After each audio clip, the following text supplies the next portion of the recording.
The former wife of a man charged with starving his own granddaughter tells us tonight she can hardly believe that he could have committed such a horrific crime. Police say Steve Sells and his current wife Joetta kept the severely malnourished teenage girl locked in a room covered in feces. And for the first time tonight, Sells' former wife is talking.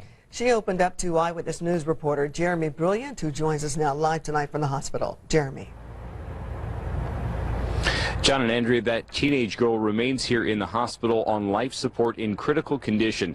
Last year, her step-grandmother told police she weighed 95 pounds, but when she was brought to the hospital here on Monday, she weighed less than 40.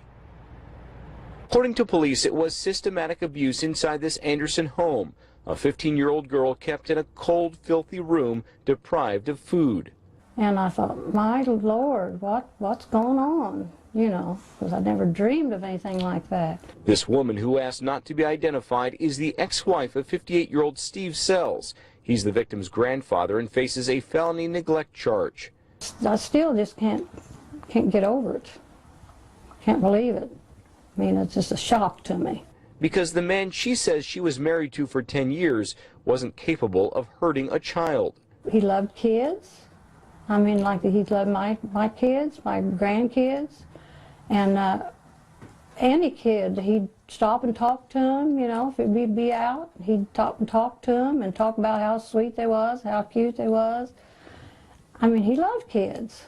Anderson police say Sells and his current wife Joetta received monthly assistance checks for $720, money to take care of the 15-year-old girl. We may never know exactly where all the money went, but we know where the money was not being spent. It wasn't being spent on those very life essentials. Not for food or medical care.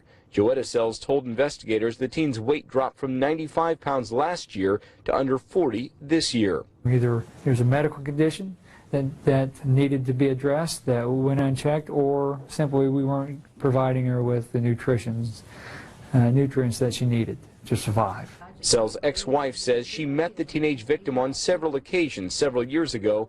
At the time, she said nothing appeared to be wrong. I didn't know Joetta, but I can't see him starving her. I mean, he just wasn't that type of a person.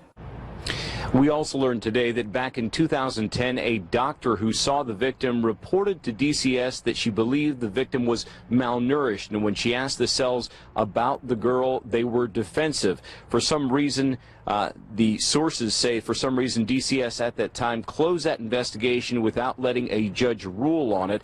We asked DCS about this today, but citing confidentiality rules, they declined to comment. John and Andrea. All right, such a tragic case. Jeremy, thank you. And if you want to learn more about the arrest report and the condition of the teenager, you'll find the story on our homepage, WTHR.com.